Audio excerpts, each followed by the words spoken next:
ಮಂಡ್ಯ ಜಿಲ್ಲೆ ಕೆಆರ್ಪೇಟೆ ತಾಲೂಕಿನ ಕತ್ತರಘಟ್ಟ ಗ್ರಾಮದ ದಲಿತ ಯುವ ರೈತ ಜೈಕುಮಾರ್ ಅವರನ್ನು ಸವರ್ಣಿ ವ್ಯಕ್ತಿ ಅನಿಲ್ ಕುಮಾರ್ ಹತ್ಯೆಗೈದು ಹುಲ್ಲಿನ ಮೆದೆಗೆ ಹಾಕಿ ಬೆಂಕಿ ಹಚ್ಚಿ ಸುಟ್ಟು ಹಾಕಿರುವ ಘಟನೆಯನ್ನು ಖಂಡಿಸಿ ದಲಿತ ಸಂಘಟನೆ ಹಾಗೂ ಪ್ರಗತಿಪರ ಸಂಘಟನೆಗಳು ಒಗ್ಗೂಡಿ ಬೃಹತ್ ಪ್ರತಿಭಟನೆಯನ್ನು ಮಾಡಿದರು. ಮಂಡ್ಯ, ಮೈಸೂರು, ಮಳವಳ್ಳಿ, ಪಾಂಡವಪುರ, ನಾಗಮಂಗಲ ಸೇರಿದಂತೆ ಇನ್ನು ಅನೇಕ ತಾಲೂಕಿನಿಂದ ದಲಿತ ಮುಖಂಡರು ಪ್ರತಿಭಟನೆಯಲ್ಲಿ ಭಾಗವಹಿಸಿ ಕೆಆರ್ಪೇಟೆ ಪ್ರವಾಸಿ ಮಂದಿರದಿಂದ Mysuru to Channarayapatna circle police station ಹಾಗೂ ಬಸ್ ನಿಲ್ದಾಣದ ಮುಂಭಾಗದಿಂದ ತಾಲೂಕು ದಂಡಾಧಿಕಾರಿಯವರ ಕಚೇರಿಯವರೆಗೆ ಧಿಕ್ಕಾರವನ್ನು ಕೂಗುತ್ತಾ ಪ್ರತಿಭಟನೆ ಮಾಡಿದರು. ಕತ್ತರಘಟ್ಟ ಗ್ರಾಮದ ದಲಿತ ಯುವಕ ಜೈಕುಮಾರ್ ಅವರನ್ನು ಜೀವಂತವಾಗಿ ಸುಟ್ಟು ಹಾಕಿರುವ ಘಟನೆಯ ಬಗ್ಗೆ ಮುಖ್ಯಮಂತ್ರಿ ಸಿದ್ದರಾಮಯ್ಯ ಅವರು ಕೂಡಲೇ ಗಮನ ಹರಿಸಿ ಎಸ್ಐಟಿ ತನಿಖೆಗೆ ಆಗ್ರಹಿಸಿ ಆದೇಶವನ್ನು ನೀಡಿ ನೊಂದ ಕುಟುಂಬಕ್ಕೆ ನ್ಯಾಯ ದೊರಕಿಸಿಕೊಡಬೇಕೆಂದು ಪ್ರತಿಭಟನೆಗಾರರು ಆಗ್ರಹಿಸಿದರು. ಮರಣ ಹೊಂದಿರುವ ಜೈಕುಮಾರ್ ಅವರ ಕುಟುಂಬಕ್ಕೆ ಸರ್ಕಾರದಿಂದ 25 ಲಕ್ಷ ಪರಿಹಾರವನ್ನು ನೀಡಬೇಕು ಹಾಗೂ ಅವರ ಪತ್ನಿ ಲಕ್ಷ್ಮಿ ಅವರಿಗೆ ಸರ್ಕಾರಿ ಹುದ್ದೆಯನ್ನು ನೀಡಬೇಕು ಎಂದು ಒತ್ತಾಯ ಮಾಡಿದರು. ಹಾಗೂ ಪ್ರತಿಭಟನೆಯಲ್ಲಿ ಭಾಗವಹಿಸಿದ್ದ ಜ್ಞಾನ ಪ್ರಕಾಶ್ ಸ್ವಾಮೀಜಿ, ಮಾವಳ್ಳಿ ಶಂಕರ್, ಕೆರಗೋಡು ಗುರುಪ್ರಸಾದ್, ಆರ್ವಳ್ಳಿ ಪ್ರಕಾಶ್, ವಕೀಲ ಕಣಿವೆ ಯೋಗೇಶ್, ಡಿಕೆ ಅಂಕಯ್ಯ, ಚಿಕ್ಕಡೆ ಮದನ್ ಕುಮಾರ್, ಆರ್ವಳ್ಳಿ ಸೋಮಶೇಖರ್, ಆನುವಾಳು ಸುರೇಶ್ ಸೇರಿದಂತೆ ಇನ್ನೂ ಅನೇಕ ದಲಿತ ಮುಖಂಡರು ಭಾಗವಹಿಸಿದ್ದರು.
ಗಂಡಗೆ ನ್ಯಾಯ ಕೊಡಿಸ್ಬೇಕು, ನನ್ನ ಮಕ್ಕಳು ಸಾಕು ನೀವೇ ಕೊಡಬೇಕು.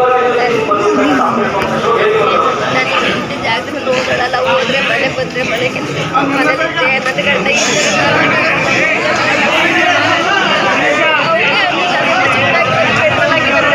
ಸುಟ್ಟಿರೋದು ಯಾರು ಇಲ್ಲ. ಅವರೇ ನನ್ನ ಗಂಡಿಗೆ ಅತ್ಯಾಚಾರ ಮಾಡಿ ನನ್ನ ಗಂಡನ ಮನೆ ಬೆದರಿಕೆ ಮಾಡಿ ಎಲ್ಲರೂ ಸುಟ್ಟಿರೋದು.